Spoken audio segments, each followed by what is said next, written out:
Hello students, एक बार फिर स्वागत है आपका अपने यूट्यूब चैनल जूलॉजी क्लासेस में।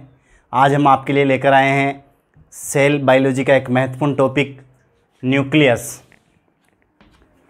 जिसे हिंदी में केंद्रक कहते हैं। बात करें हम केंद्रक की, तो केंद्रक कोशिकाओं का एक महत्वपूर्ण ऑर्गेनेल है, जिसे आप कह सकते हैं कि कोशिका की संरचनात्मक और क्रियात्मक गतिविधियों का नियंत्रण करता केंद्रक होता है। अर्थात कोशिका की सभी जैविक क्रियाओं का नियंत्रण करता होने के कारण इसे सेल का कंट्रोलर भी कहा जाता है। सेल के कंट्रोलर के साथ साथ इसे सामान्यतः सेल का डायरेक्टर भी कहा जाता है। अतः आप कह सकते हैं कि कोशिका का कंट्रोलर और डायरेक्टर केंद्रक को माना जाता है। केंद्रक जो कि आवरणबद्ध होता है या केंद्रक झिल्ली युक्त होता है।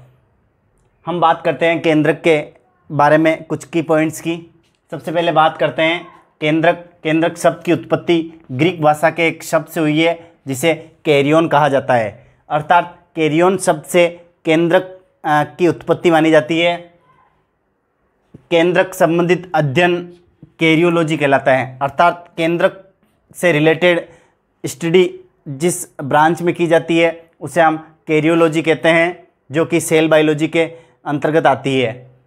हम बात करें केंद्रक की खोज की, तो सबसे पहले केंद्रक की खोज की बात करें तो 17वीं शताब्दी में फादर ऑफ माइक्रोबायोलॉजी, जिन्हें एंटोनी वान ल्यूवेनहॉक के नाम से जाना जाता है, एंटोनी वान ल्यूवेनहॉक ने सर्वप्रथम इन्हें मछलियों की आरबीसी में देखा था, ऑब्जर्व किया था। इनके बाद फोंटाना ने भी इन्हें इल मछली की त्वक कोशिकाओं में देखा था। लेकिन केंद्रक की खोज का श्रेय हम एक वैज्ञानिक को देते हैं, जिसका नाम रॉबर्ट ब्राउन है। रॉबर्ट ब्राउन ऐसे साइंटिस्ट थे जिन्होंने न केवल ऑर्किड पादप की जड़ कोशिकाओं में केंद्रक की खोज की, अपितु इसे केंद्रक या न्यूक्लियस नाम भी इन्होंने ही प्रदान किया। अतः केंद्रक की खोज का श्रेय फोंटाना और एंटोनी वान ल्यूवेनहॉक को न जाते हुए एक वैज्ञानिक रॉबर्ट ब्राउन को जाता है, जिन्होंने केंद्रक की खोज के साथ साथ इसे न्यूक्लियस नाम भी प्रदान किया। इन्होंने ऑर्किड की जड़ कोशिकाओं में 1831 में केंद्रक की खोज की। तो ये एक महत्वपूर्ण है, आपको ध्यान रखना है। सन 1831 में ऑर्किड पादप की जड़ कोशिकाओं में या जड़ों की कोशिकाओं में रॉबर्ट ब्राउन ने केंद्रक की खोज की और इसे ही सर्वमान्य माना जाता है। नेक्स्ट बात करें, वाल्डेयर ने 1885 में केंद्रक में गुणसूत्रों का अध्ययन किया। वाल्डेयर ने यह बताया कि केंद्रक में गुणसूत्र उपस्थित होते हैं, जो धागेनुमा संरचनाएं उपस्थित होती है, जो क्रोमेटिन नेटवर्क उपस्थित होता है। ये सेल डिवीजन के दौरान क्रोमोसोम में कन्वर्ट हो जाता है। तो वाल्डेयर ने केंद्रक में गुणसूत्रों का अध्ययन किया। अर्थात आप कह सकते हो कि केंद्रक सेल का एक ऐसा महत्वपूर्ण अंगक है या ऑर्गेनेल है जिनमें क्रोमोसोम उपस्थित होते हैं। अब बात करते हैं हम केंद्रक की शेप साइज के बारे में, आकार आकृति के बारे में। सबसे पहले बात करते हैं शेप की। तो केंद्रक का आकार सामान्यतः कोशिका की स्थिति, उसकी सक्रियता और क्रियाशीलता पर निर्भर करता है। अर्थात कोशिका का आकार जैसा होगा वैसा ही केंद्रक का आकार होगा। अर्थात कोशिका के आकार में अगर वृद्धि होती है तो केंद्रक भी दीर्घाकार हो सकता है। अतः आप कह सकते हैं कि कोशिका के आमाप के आधार पर केंद्रक का आमाप निर्भर करता है। हम सामान्यतः बात करें केंद्रक के सामान्य आकार की या शेप की या आमाप की, तो ये सामान्यतः राउंड एंड या गोलाकार होता है, इलेंगोटेड या दीर्घाकार होता है, क्यूबोइडल या घनाकार होता है। इसके अलावा आप कह सकते हो डिस्कोइडल या डिस्क के समान होता है, लेंसियोलेट भालाकार होता है, और कुछ सेल्स में ये इरेगुलर या अनियमित आकार का भी देखने को मिलता है, जिनमें ट्राइलोब्ड भी अवस्था इसकी देखी जाती है। अर्थात 3 पालियों में ये बटा होता है। जैसे मैमेलियन WBC की बात करें तो ये सामान्यतः अनियमित आकार का होता है और त्रिपाली में बटा होता है, अर्थात 3 पालियों में बटा हुआ होता है। ऐसे हम बात करें एक प्रोटोजोन्स की वोर्टिसेला जो कि प्रोटोजोआ का मेंबर है, इसमें सी शेप्ड न्यूक्लियस देखने को मिलता है। इनके अलावा बात करें एक और अदर प्रोटोजोन्स की पैरामीशियम में ये किडनी शेप्ड या वर्गाकार देखने को मिलता है। बात करें हम स्पाइरोस्टोमम, ये भी एक प्रोटोजोन्स है, इनमें मोनेलिफॉर्म केंद्रक देखने को मिलता है। अर्थात केंद्रक विभिन्न प्रकार के आमाप या आकार शो करता है। इनमें सामान्यतः गोलाकार, दीर्घाकार, घनाकार और डिस्क नुमा या भालाकार प्रमुख है। इनके अलावा कुछ फ्लैट और क्यूब सेल्स में इलिप्सोइडल प्रकार का भी देखने को मिलता है। आप कह सकते हैं दीर्घवृत्ताकार प्रकार भी केंद्रक में देखने को मिलता है। तो ये कुछ आकार हैं केंद्रक के जो विभिन्न प्रकार की कोशिकाओं में देखने को मिलते हैं। हम बात करते हैं केंद्रक की साइज की या आमाप की। तो केंद्रक की साइज की बात करें या आमाप की बात करें तो मैंने पहले ही बताया कि ये कोशिका की उपस्थिति, कोशिका की सक्रियता और क्रियाशीलता पर निर्भर करता है। फिर भी सामान्यतः केंद्रक का आकार 5 माइक्रोमीटर से लेकर 30 माइक्रोमीटर के मध्य होता है। तो आप कह सकते हैं एक एवरेज जो साइज होती है न्यूक्लियस की सेल के भीतर वो 5 से लेकर 30 माइक्रोमीटर के लगभग होती है। जो सेल्स अधिक क्रियाशील होती है जैसे एक सेल्स है उनमें केंद्रक का आकार 25 माइक्रोमीटर से लेकर 30 माइक्रोमीटर के लगभग देखा जाता है। ऐसे ही नर्व सेल्स है जो अधिक एक्टिव होती है, उनमें भी केंद्रक का आकार 25 से 30 माइक्रोमीटर के लगभग देखा जाता है। तो एवरेज सामान्यतः 5 से 30 माइक्रोमीटर होता है केंद्रक की साइज का।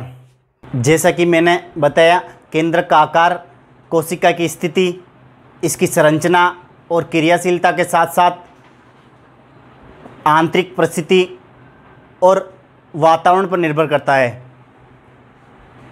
यहाँ हम एक महत्वपूर्ण नोट देखते हैं। केंद्रक का आयतन कोशिका के आयतन के साथ एक विशेष अनुपात रखता है। अर्थात अगर हम केंद्रक के आयतन या वॉल्यूम की बात करें तो ये कोशिका के आयतन के साथ एक विशेष अनुपात रखता है। इसे केंद्रक द्रव्य सूचकांक के नाम से हम जानते हैं, या आप कह सकते हैं केंद्रक कोशिका द्रव्य अनुपात, इसे हम कह सकते हैं। आर हर्टविग के अनुसार यह अनुपात प्रत्येक कोशिका का विशिष्ट लक्षण माना जाता है। आर हर्टविग एक साइंटिस्ट है, इन्होंने ये बताया कि जो केंद्रक द्रव्य सूचकांक या केंद्रक कोशिका द्रव्य अनुपात होता है ये प्रत्येक कोशिका का एक विशिष्ट लक्षण होता है। इसे हम केंद्रक द्रव्य सूचकांक या न्यूक्लियोप्लाज्मिक इंडेक्स या एनपी शॉर्ट में कह सकते हैं।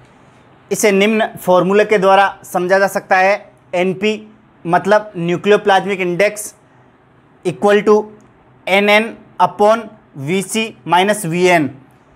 हियर NP बराबर न्यूक्लियोप्लाज्मिक इंडेक्स, VN बराबर वॉल्यूम ऑफ न्यूक्लियस और VC बराबर वॉल्यूम ऑफ साइटोप्लाज्म। तो आप कह सकते हैं कि जो NP होता है ये किस पर डिपेंड करता है, ये वॉल्यूम ऑफ साइटोप्लाज्म और वॉल्यूम ऑफ न्यूक्लियस पर डिपेंड करता है। तो आप क्लियरली कह सकते हैं कि सामान्य जो कोशिकाएं होती हैं जिनमें गुणसूत्रों का एक सेट पाया जाता है, जिन्हें हम द्विगुणित कोशिकाएं कहते हैं, इनका आमाप सामान्यतः स्थिर रहता है। परंतु जिन कोशिकाओं में गुणसूत्रों के एक से अधिक समुच्चय पाए जाते हैं जैसे ट्रिप्लॉइड सेल्स, टेट्राप्लॉइड सेल्स, उनमें गुणसूत्रों का आकार सामान्यतः आप कह सकते हैं या केंद्रक का आकार सामान्यतः उनमें द्विगुणित कोशिकाओं से अधिक बड़ा होता है। अर्थात आप कह सकते हैं कि केंद्रक का आकार गुणसूत्रों की संख्या के समानुपाती होता है। जैसे द्विगुणित कोशिकाओं में केंद्रक का आकार स्थिर रहता है, जबकि त्रिगुणित व चतुर्गुणित कोशिकाओं में केंद्रक का आकार द्विगुणित कोशिकाओं के आकार से अधिक बड़ा होता है। तो ये बात करी हमने केंद्रक की शेप, साइज और वॉल्यूम के बारे में। अब बात करते हैं नंबर्स ऑफ न्यूक्लियस या केंद्रक की संख्या के बारे में। हम बात करें केंद्रक के नंबर्स की या केंद्रक की संख्या की, तो सामान्यतः सभी कोशिकाओं में एक केंद्रक देखने को मिलता है। अर्थात यूनिन्यूक्लिएट या मोनोन्यूक्लिएट कंडीशंस देखने को मिलती है, जिन्हें एक केंद्र की अवस्था कहते हैं। इनके अलावा कुछ एक्सेप्शन के तौर पे या अपवाद के तौर पे द्विकेंद्र की और बहुकेंद्र की अवस्था भी देखने को मिलती है। तो जिनमें एक केंद्रक पाया जाता है उन्हें यूनिन्यूक्लिएट या मोनोन्यूक्लिएट सेल्स कहते हैं, और जिनमें दो केंद्रक उपस्थित होते हैं उन्हें हम बाइन्यूक्लिएट कंडीशंस कहते हैं। बाइन्यूक्लिएट सेल्स में से हम देखते हैं एक प्रोटोजोआ है पैरामीशियम। पैरामीशियम के अंतर्गत दो प्रकार के केंद्रक देखने को मिलते हैं। एक वेजिटेटिव या कायिक क्रियाओं को नियंत्रित करता है, और दूसरा जो स्मॉलर होता है वो रिप्रोडक्टिव या जननी क्रियाओं को नियंत्रित करता है। तो कायिक क्रियाओं को नियंत्रित करने के लिए उनमें दीर्घ या वृहद आकार का केंद्रक देखने को मिलता है, जिसे हम मैक्रोन्यूक्लियस कहते हैं, और रिप्रोडक्टिव क्रियाओं को करने के लिए उनमें एक सूक्ष्म आकार का केंद्रक देखने को मिलता है, जिसे हम माइक्रोन्यूक्लियस या लघु केंद्रक कहते हैं। तो दो अलग अलग प्रकार के केंद्रक वहाँ देखने को मिलते हैं, जिनमें आपको एक मैक्रोन्यूक्लियस और एक माइक्रोन्यूक्लियस देखने को मिलता है।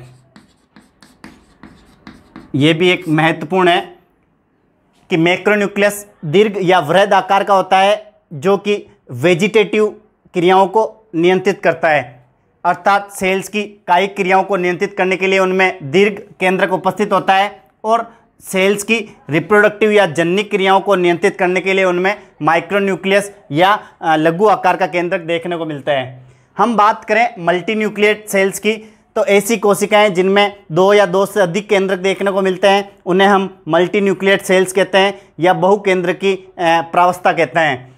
इनमें सामान्यतः कॉमन एग्जाम्पल की बात करें तो स्ट्रिएटेड मसल सेल्स अर्थात रेखित पेशी कोशिकाओं में एक से अधिक केंद्रक देखने को मिलते हैं। इनके अलावा एपिथेलियल सेल्स ऑफ एस्केरिस की जो उपकला कोशिकाएं होती है उनमें भी बहुकेंद्रक देखने को मिलते हैं।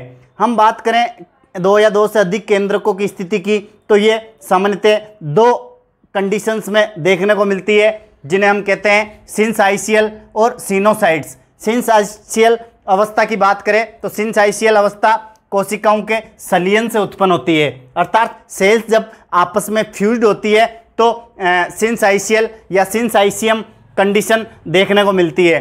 हम बात करें सिनोसाइड्स कंडीशंस की, तो सिनोसाइड्स कंडीशन मुक्त केंद्र की विभाजन के समय देखने को मिलती है, अर्थात जो बहुकेंद्र की अवस्थाएं होती है वो इन दो कंडीशन में देखने को मिलती है। एक तो सिंसाइशियम जिसे सिंसाइशियल भी कह सकते हैं, और एक सिनोसाइड्स कंडीशन में देखने को मिलती है। तो ये थी बात केंद्र के नंबर्स की।